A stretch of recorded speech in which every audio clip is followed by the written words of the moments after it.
Essa história de ferrovia transcontinental da China, que vai ligar o Oceano Atlântico com o Pacífico, eles vão investir 100 bilhões de dólares, não faz nenhum sentido financeiro, não teve interesse quando poderia ter sido construída por dinheiro privado, e é muito provavelmente só mais um caso de diplomacia de dívida da China. Que a China diz que não existe, mas também eles falaram que não aconteceu nada na Praça da Paz Celestial, né? Então é pra gente acreditar.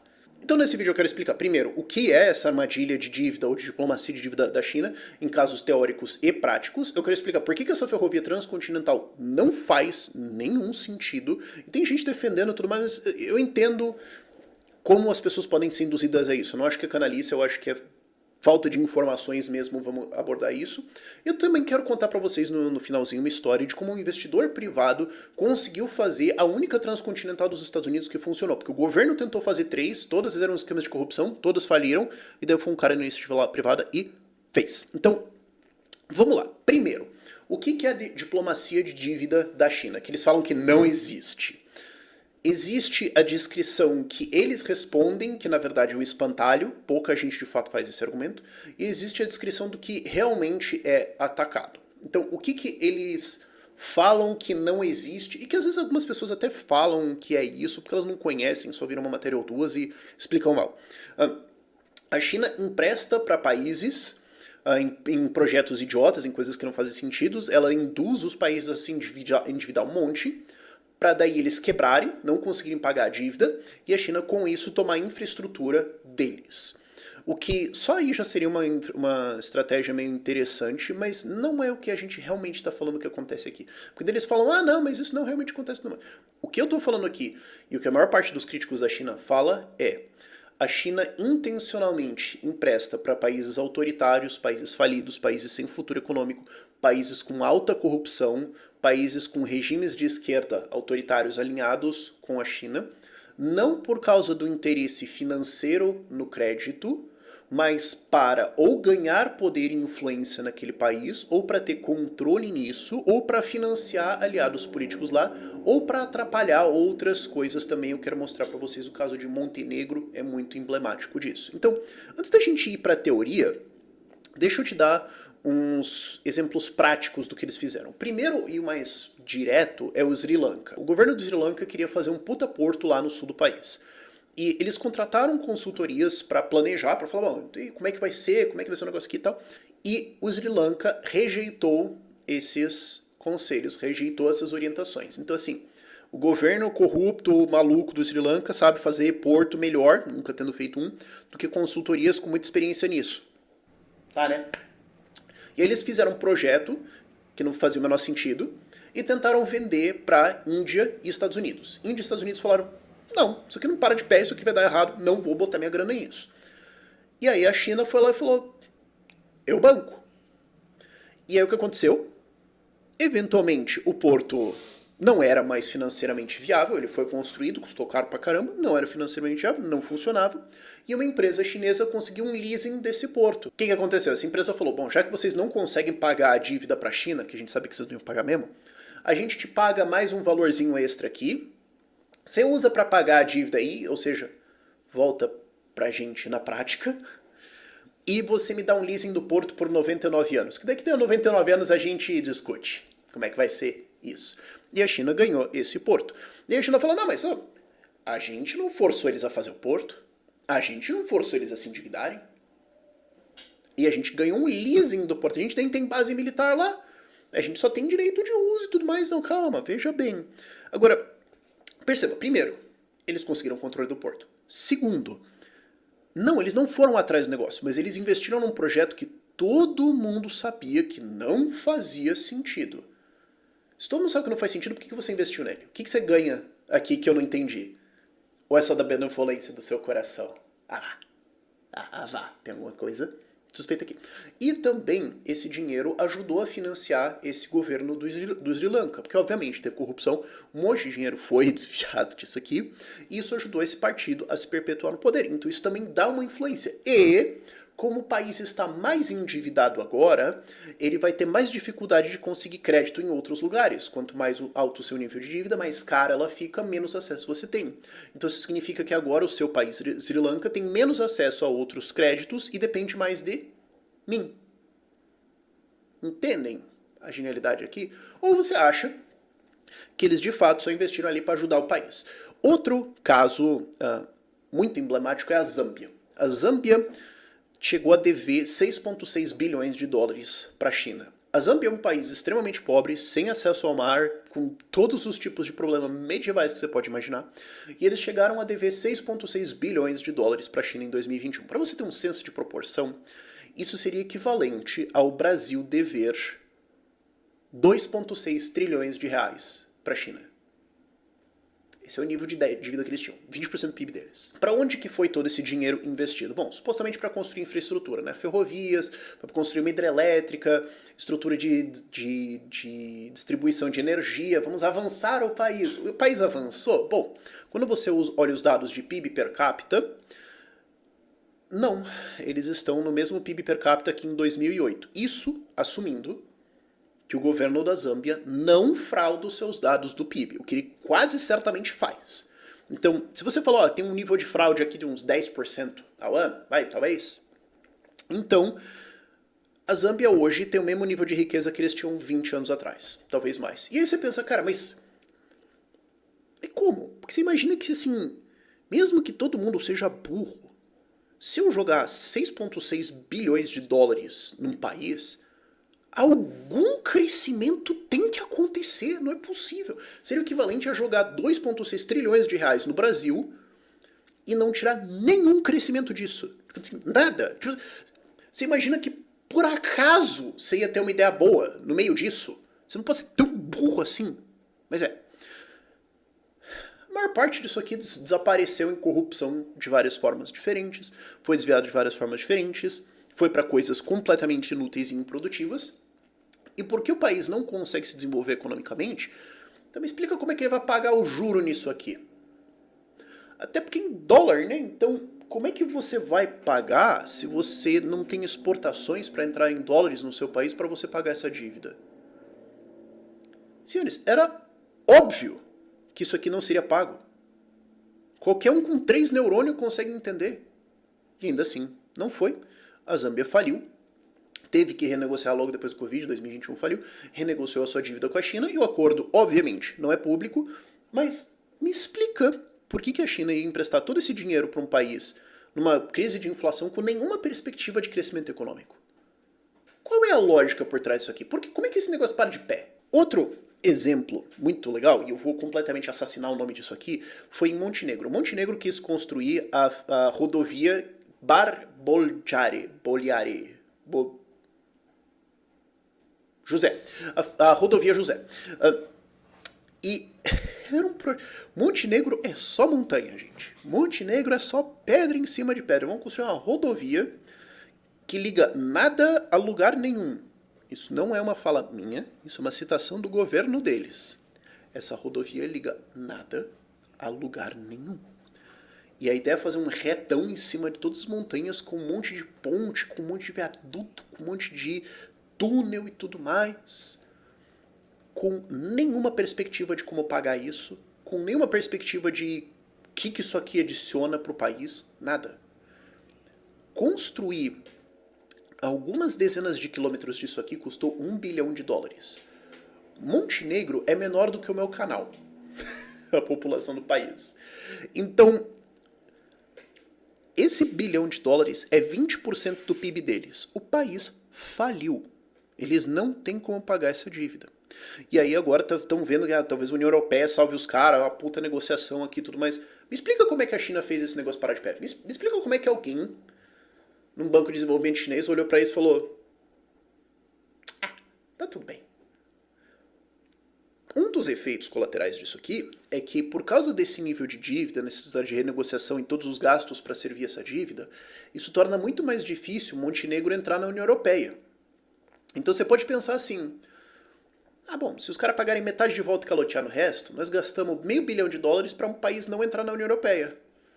Pô, pra China aqui, só nisso aqui já tá pago, né? Só nisso aqui já tá pago a ideia. E também força a União Europeia, força indiretamente, né, a ir lá e dar um bailout nos caras. E se a União Europeia foi lá e salvar eles? Bom, então a gente deu um jeito do pagador de impostos da Alemanha passar dinheiro para a China. Pô, genial! Uma política de crédito genial. O país se fudeu. O país se fudeu. Todo mundo ficou mais pobre. Ninguém saiu ganhando com isso aqui, exceto o governo chinês. Tá entendendo a ideia? Último exemplo, Angola. Angola é um país... É a clássica história de um país africano. Os caras se ferraram com a colonização e falaram, vamos quebrar com a nossa colonização e não ser mais explorados. Tá? Então, e depois disso nós vamos fazer o quê? Virar comunista. E aí se explode ainda mais. Angola fez exatamente isso. Eles são uma ditadura socialista de lá até agora. Ah, mas teve eleições recentemente. A Rússia tem eleição também. Né?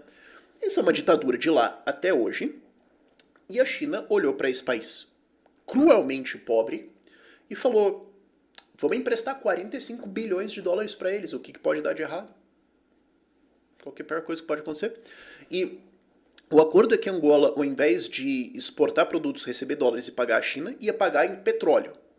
Então, basicamente, é a China comprando uma opção futura de petróleo. Aí o dinheiro foi investido na produção de petróleo, desenvolveu o país e tudo mais. Beleza, tá. E aí, como é que desenvolveu o país? Bom, a gente não tem muitos dados, porque esse país é miseravelmente pobre. E o que ele tiver de dados eu não vou acreditar muito, porque eles provavelmente estão mentindo. Mas se no dado mentiroso deles está feio, quer dizer que está muito mais feio ainda. Em 2000 eles tinham 40 milhões de pessoas na pobreza. Em 2018 eles tinham 53 milhões de pessoas na pobreza. Eles conseguiram colocar mais 13 milhões de pessoas na pobreza. Como é que você traz 45 bilhões de dólares de investimento para o seu país e empobrece? Em quase todas as métricas relevantes econômicas ou sociais, a Angola é hoje pior do que era 20 anos atrás. E isso assumindo que eles não mentem nos dados deles. Mas a China saiu ganhando. A China ganhou um monte de petróleo barato. Os socialistas no governo de Angola certamente ganharam muito dinheiro porque conseguiram desviar muita grana disso para eles. Ou você realmente acha que isso aqui foi tudo para a população? Por favor. Conseguiram desviar muita grana desses 45 bilhões de dólares pro bolso deles. E a população piorou de vida. O que a China ganhou nisso aqui? Petróleo barato. Um aliado político, que é uma ditadura de esquerda na África, que inclusive interfere, mexe e financia eleições em outros países ao redor. E daí, São Tomé e Príncipe, tudo bem? Se tem alguém assistindo, eu sei o que aconteceu aí. O que a população ganhou? Nada. Vocês entendem como não é só sobre... Porque assim, a China fala, não, mas a gente não confiscou nenhum porto ou ferrovia deles. Antes fosse. Antes fosse. Do que financiar o empobrecimento de dezenas de milhões de pessoas às custas de financiar um governo ditatorial de esquerda.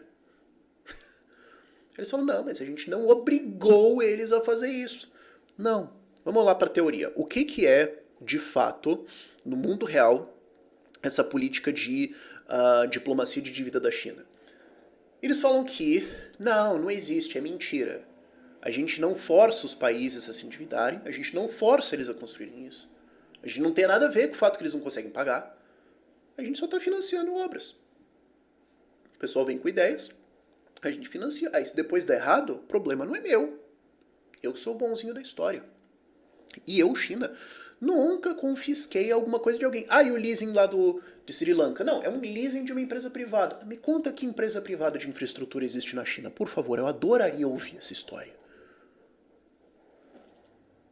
O que é acusado de verdade é que a China intencionalmente financia ditaduras, países corruptos, países sem futuro, para conseguir com esse financiamento, mesmo que tenha prejuízo, influência política, aliados, repressão de liberdades, aumento de autoritarismo no mundo, porque assim eles têm aliados políticos, porque assim eles não ficam isolados. E com isso também eles financiam direto ou indiretamente, porque eles sabem que vai ter corrupção, eles financiam direto e indiretamente os partidos de esquerda ou corruptos, mesmo que sejam sem ideologia, no local que estão dispostos a trabalhar com eles. Portanto, retirando partidos que vão defender mais liberdades, ou que vão ter alianças com os Estados Unidos ou com a União Europeia.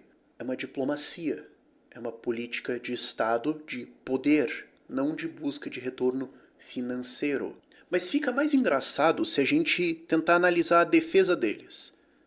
Não, a gente não influencia esses países a fazer esses projetos idiotas, a financiar um monte de coisa. a gente só ajuda o crédito. Tá, então vocês querem me dizer que vocês são o país com partido de engenheiros, de pessoas inteligentes que estão desenvolvendo o país, que estão fazendo um planejamento estatal que supera o capitalismo. Mas daí quando vem outro país pedir investimento, vocês são um bando de imbecil que não sabe dizer o que vai dar certo ou não lá? E a taxa de erro de vocês é tipo 100%? Essa defesa é basicamente a defesa de eu sou idiota. E essa defesa só faz sentido se você quiser realmente argumentar que você é burro. Mas ela até faz sentido porque, e eu duvido que você sabia desse dado, o PIB per capita da China praticamente não subiu de 2021 até 2024. 2021, 22, 23, 24. O crescimento de PIB per capita total, oficial, nos dados deles foi de 3,3%. Não estou falando do PIB total, estou falando do PIB per capita, riqueza por pessoa. Ok? Porque às vezes você pode ter mais gente que entrou no país ou mais gente que entrou na força de trabalho e daí o PIB do país sobe, mas a riqueza por pessoa. Vocês conseguiram melhorar a qualidade de vida da pessoa dentro da China? Nesses 4 anos subiu 3,3%. Note, isso é levando os dados deles a sério. Quando a gente corrige pro fato que a gente sabe que mais ou menos 30% do PIB deles é fraudado, tem um artigo muito bom sobre isso, que é de economia forense, que mostra, usando comparação com luzes noturnas, porque elas deveriam crescer conforme o PIB cresce, elas não crescem tanto quanto o esperado. Eles conseguem mostrar que mais ou menos 30% do PIB da China é fraude contábil. Então, quando você leva isso em conta, foi um crescimento de 2,3% em 4 anos. Para isso, a dívida do governo chinês subiu de, cadê meu númerozinho aqui nas anotações? 11,5 trilhões em 2021 para 16,6 trilhões em 2024. Eles adicionaram 5,1 trilhões de dívida, um aumento de praticamente 50% na dívida deles, para ter 2,3% de crescimento de PIB per capita. O quão burro você tem que ser. Então, de certa forma, eu sou tentado a comprar a defesa deles de eu sou idiota. Porque, de fato, quando eu olho as suas estatísticas oficiais, você é um idiota. Então, tá. Mas ainda assim, isso significa que na maior parte dos casos não é que você é maligno. Você é maligno e burro. Tipo, segundo, se não é uma política de manipular países com dívida e tudo mais, por que ninguém mais investe nesses países? Quer dizer, não é só iniciativa privada não investe neles. Fundos de desenvolvimento, bancos de desenvolvimento internacionais não investem neles. Ninguém! O fato de que ninguém quis ir lá, porque todo mundo viu que é roubado e que não vai dar dinheiro, mas você foi, me diz que ou você tá ganhando outra coisa, ou tu é um gênio, além de todos os outros gênios. Porque assim, você não pode me falar que todo mundo, todos os grandes fundos de investimento, bancos, todo mundo se juntou numa sala e falou, galera, vamos só de sacanagem não investir na Zâmbia? Porque vai ser engraçado? Não. E terceiro, a China mente. Vamos lembrar disso? Assim, eles massacraram, metralharam gente na Praça da Paz Celestial. E até hoje eles mentem sobre isso. Eles mentem sobre o fato de que existe hoje 1 milhão de uigures dentro de campos de concentração na China. Hoje. Muitos fazendo trabalhos forçados. Eles mentem que eles fizeram, e até hoje fazem, um etnocídio no Tibete, uma política de Estado deliberada com o objetivo de deletar da existência a cultura tibetana. Pelo amor, eles falaram que o Covid veio porque alguém comeu morcego. Em Wuhan tinha um laboratório que fazia pesquisa de coronavírus. E alguns dos primeiros pacientes de Covid foram trabalhadores desse laboratório. E a China perseguiu eles, perseguiu médicos que estavam falando sobre, perseguiu jornalistas que estavam falando sobre, e depois falou que o Covid existe porque alguém comeu um morcego. Você realmente espera que eles vão receber essa acusação de manipular países com dívida e falar eu fiz. Aí você me pegou, cara, aí foi. Mas isso tudo explicado, vamos para Brasil e por que essa ferrovia transcontinental não faz o menor sentido. Primeiro, vamos entender a escala da coisa aqui. Eles estão falando que isso vai ser uns 100 bilhões de dólares, talvez tenha algumas estimativas um pouco mais baixas, de 60, 70 que eu vi por aí. A gente sabe que no fim das contas vai ser muito mais perto de 200. Agora, vamos lembrar, o Brasil não consegue pagar nada disso, tá? Nós estamos falidos, o déficit do PIB foi de 9% em 2023 e 6% em 2024, 2025 tá uma desgraça também. Ou a China vai bancar isso tudo, ou a gente vai tomar em dívida. Então, ou a gente vai tomar, assim, 100, 150 bi de dívida, no fim das contas, ou a China vai, do fundo do coração deles, do amor pelo Brasil, que eles têm pelo pagodinho, pelo samba, botar 100, 150 bilhões de dólares aqui. Ah, vá. Primeiro argumento, ah, vá. Segundo, vamos entender a escala da coisa aqui. A gente está falando de uma parada de 4.000 quilômetros, que, inclusive, se você olhar as linhas propostas, tem uma que sai da Bahia e passa por cima, tem uma que sai do Rio de Janeiro e vai subir. E todas elas terminam no Acre para conectar Peru e... A maior parte do tempo elas passam por vazios geográficos. Então ela seria para basicamente escoar grãos e minérios. Só que a maior parte do tempo ela só estaria transportando alguma coisa em vastas extensões de nada. O que, em termos de transporte, não é muito eficiente, não é muito... O que você gostaria é de ter vários pontos no meio onde você vai trocando cargas, ou especialmente ter alguma coisa no fluxo de volta. Mas no fluxo de volta eles podem trazer produtos manufaturados da China. Tá, nós vamos mandar carroças inteiras, nós vamos mandar carro inteiro de milho e soja e minério de ferro não processado para eles mandarem de volta televisões. Você entende que o volume não vai ser o mesmo? Você entende que quase a totalidade dos trens vai voltar vazio? Isso não faz sentido. Ferrovias têm que ter fluxo para os dois lados. Senão você tem alguma operação muito específica, tipo o que a Vale tem para descer minério, mas é específico deles e tudo mais, ou você não tem uma operação que faz muito sentido, não. Então, já não... E outra coisa, eles vão ter que cortar algumas centenas de quilômetros de Amazônia. No mínimo, ok? Aí já vai ter que esperar a Marina Silva ir de camiseta de saudade para liberar essa obra, porque, olha, vai... O dano ambiental, né? Mas aí a gente não fala isso porque a China pode. A China pode fazer o dano ambiental que eles quiserem. O problema é a Dinamarca. O problema é que a gente no Brasil tem que reduzir as nossas emissões. A China pode. Fora o fato que você vai ter que cortar a Amazônia, onde não tem menor infraestrutura, nada. Imagina se tiver um problema no trilho, quem que vai lá consertar? Depois disso você vai entrar no Peru, onde vai ter mais algumas centenas de quilômetros de mata amazônica extremamente densa. E depois você tem os Andes. Certeza que não vale mais a pena dar a volta de barco, não? E vamos pensar na margem, ok? Você não consegue imaginar qualquer outra coisa melhor para gastar 100 milhões de dólares nesse mundo hoje? Tem que ser esse projeto altamente... que vai levar, se sair em 20 anos, meu Deus do céu. Tem que ser isso aqui? Mas qual que é o ganho? Não, o ganho é que reduz o tempo de translado de grãos e tudo mais para a China de 40 e poucos dias para 20 e poucos dias. Tá, mas e daí? Pode reduzir o tempo de viagem e você tem uma economia disso no transporte marítimo, mas você tem um gasto disso no transporte de trem, mais o custo de fazer. Então tem que ver todo esse custo de fazer e o tempo e o custo de oportunidade que você teve, que você podia ter feito outra coisa com esses 100 bilhões de dólares, certo? Você podia deixar eles em renda fixa na dívida brasileira e ganhar 15% ao ano.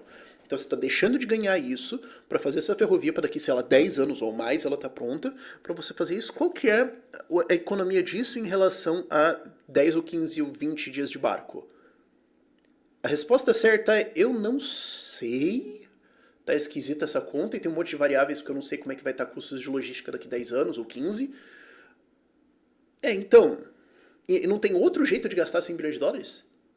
E outra, não, mas é porque cortando isso dá uma maior segurança logística para a China, porque hoje, né, o que sai daqui tem que passar pelo Oceano Atlântico, por Cabo da Boa Esperança, pelo Oceano Índico, e daí ir para a China, e tem muitos lugares onde isso pode ser interceptado no evento de uma situação de guerra e tudo mais, e daí pelo Pacífico tá mais seguro. Bicho, você acha que a Marinha Americana não afunda o que ela quiser onde ela quiser? Que porcaria de argumento é esse? Desculpa, não dá pra levar a sério. Terceiro ponto. Quando a gente podia ter feito isso com investimento privado, ninguém quis fazer. E a galera já esqueceu isso. O novo marco das ferrovias, lá do Tarcísio, durante o governo Bolsonaro, mudou toda a estrutura de financiamento privado de ferrovias do Brasil. Eu lembro que a gente trabalhou em ajudar isso aqui a passar, eu fiz um monte de vídeo explicando e tudo mais. Antes era essencialmente proibido fazer, não vou entrar nos detalhes aqui, esse vídeo já está muito longo, mas antes era essencialmente proibido a iniciativa privada fazer ferrovia no Brasil, depois era só propor um traçado, construir e tal. Em 6 meses da aprovação do novo marco de ferrovias, eles atraíram 240 bilhões de reais de investimento. Na época davam 50 bilhões de dólares, metade da conta dessa ferrovia. E isso aqui foi produtores agrícolas, industriais, foi investidores, fundos, várias pessoas com um monte de dinheiro, com vários interesses no desenvolvimento econômico no Brasil, falando, olha, existem essas linhas possíveis. Já tem essa desenhada, já tem essa legal, a gente pode expandir isso aqui, a gente pode melhorar isso aqui, pode atualizar essa e tudo mais. Então o que a gente faz? Como todo bom capitalismo, a gente vai para as fruta baixa no pé. Antes de fazer um projeto gigantesco nonsense, vamos primeiro resolver as coisas simples, certo? E esses 240 bilhões de reais foram em construir ou expandir malha ferroviária para todo lado do Brasil. Nenhum fucking centavo disso aqui, nenhuma alma viva no Brasil falou de transcontinental. Ninguém se importou. Isso significa que quando as pessoas podem escolher livremente, quando investidores podem escolher livremente o que vai dar mais retorno, ou seja, aquilo que vai dar mais lucro, ou seja, aquilo que melhor atende às necessidades dos consumidores hoje, ninguém falou dessa transcontinental. Nenhuma alma viva. Então, não estou propondo isso, mas digamos, se a gente desse 100 bilhões de dólares para essa galera agora e falasse, construam ferrovias, faz o que for melhor aí, você acha que essa ferrovia sairia? Não. O que mostra que todo mundo que está em investir, operar e lucrar com ferrovia acha que é uma péssima ideia. Então o que o governo chinês e o Lula sabem sobre ferrovia que esse pessoal não sabe? Quando eu tuitei sobre isso, eu falei, gente, isso aqui é o projeto mais burro do século. Eu falei assim, não, alguém fala pra China que, pô, o Rafael tá sabendo mais que os caras. Não sou eu.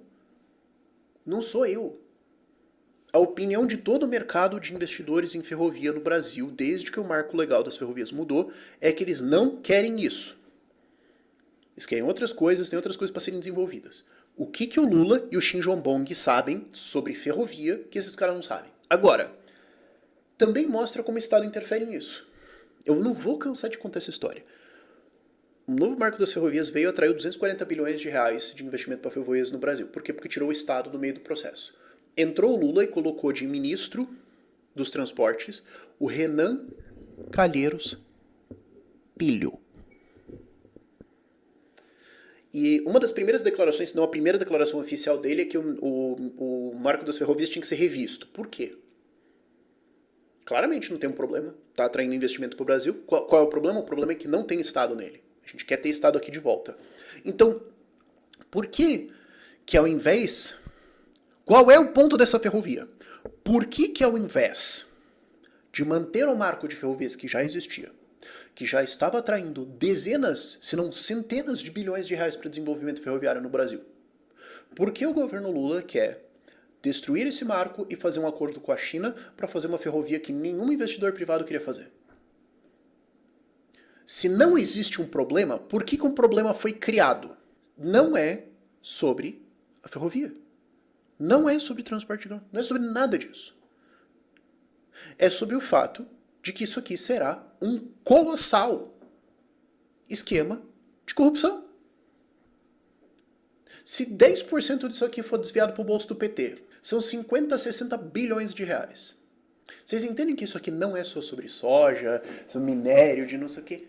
Não tinha necessidade, já estavam sendo construídas, já tinha um monte de projetos andando. Já tinha dezenas, centenas de bilhões de reais indo para ferrovias, para escoar grãos, para escoar minério de ferro, para escoar mais um monte de coisa. Isso aqui é sobre como que políticos vão sair ganhando. Isso aqui é como que a gente vai distribuir dezenas de bilhões de dólares em desenvolvimento de infraestrutura, comprando votos e fazendo um monte de obra inútil ao longo de um traçado de ferrovia completamente inútil, rasgando o Brasil inteiro com uma coisa que não serve pra nada, ligando nada a lugar nenhum, pra gente mandar soja do interior da Bahia pro Peru. É sobre isso. Não é um projeto de infraestrutura. É um projeto de corrupção, de compra de voz e de poder e de planejamento central estatal que vai dar errado. Ou você vai segurar a tese de que o Lula e Xi Jinping sabem desenhar ferrovia melhor no Brasil do que quem opera a ferrovia no Brasil. Que essa é a tese que você teria que ter. O que me leva à minha última história aqui, pra gente ter uma saída. eu passei por algumas revisões existenciais sobre o tipo de conteúdo que eu tô produzindo assim nesse último mês ou dois, que inclusive por isso que teve menos vídeos recentemente, que eu falei, cara, eu preciso contar mais histórias e ficar menos falando de conteúdos do dia a dia. Ok? Depois a gente vai ter um vídeo falando disso mais extensivamente, mas eu quero contar pra vocês a história de James J. Hill. Os Estados Unidos tentaram fazer transcontinentais, rasgar os Estados Unidos de um lado ao outro com 3 ferrovias transcontinentais durante o século XIX e logo depois ali da Guerra Civil. E foi um massivo esquema de corrupção. Okay? Você tinha a empresa que construía, e essa empresa era de senadores, deputados, juízes da Suprema Corte, e ela recebia dinheiro estatal, subsídios, etc., para construir a ferrovia. Construir uma ferrovia completamente inútil, com um desenho completamente maluco, porque eles ganhavam subsídio por quilômetro construído. Então a ferrovia foi isso aqui, meu filho. Ela subia montanha em nível que não tinha locomotiva que conseguisse subir, é um negócio estúpido. E depois, nossa, isso foi muito Trump. E depois, você tinha a empresa que ia operar. Essa empresa que ia operar ia comprar a ferrovia da empresa construtora. Então, os sócios políticos da empresa construtora iam receber o lucro na hora de vender a ferrovia para a empresa operadora. Então, eles já estavam fora. A empresa operadora foi financiada por quem? Cidadãos normais americanos. Vendeu-se a ideia de que vai ter essa grande ferrovia, que vai ser um uau, um puta negócio. E gente simples foi lá e comprou dívida, financiou, botou dinheiro nisso, para formar essa empresa que ia comprar a ferrovia, compraram a ferrovia da empresa de construção, os políticos saíram ganhando, as 3 ferrovias transcontinentais estavam falidas dentro de 10 anos. Porque elas passavam por lugares vazios, vazios populacionais, vazios de produção, não tinham o que levar. Não... Gente, o que você ia querer levar de Nova York para Califórnia em 1877? E em que volume para valer a pena toda essa ferrovia? Não tinha. Elas faliram. E enquanto isso, tinha um outro cara, o James J. Hill, que, longa história curta dele, ele entrou em ferrovias porque ele falava, eu sei gerir coisa. Então eu vou comprar a ferrovia que quebrou por má gestão. Porque ela tá barata, eu compro por centavos, arrumo esse troço e tem uma ferrovia que tá funcionando.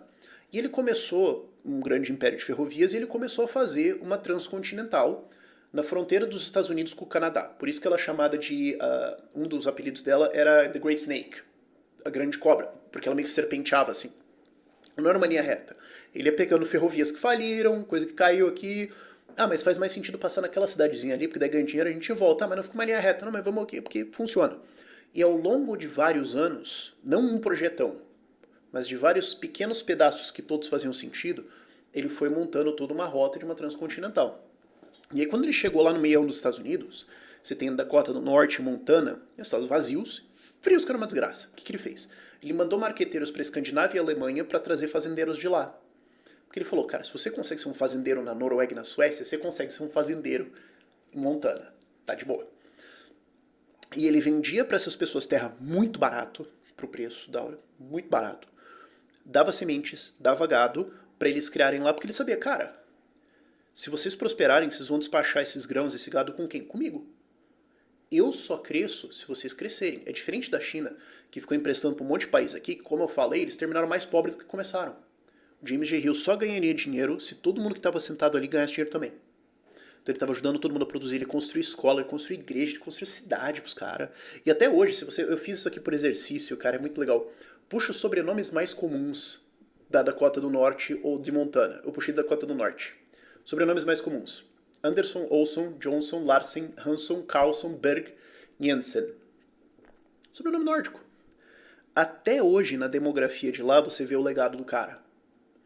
E essas pessoas, obviamente, deram certo e despacharam, e até hoje ainda despacham carga nessa ferrovia.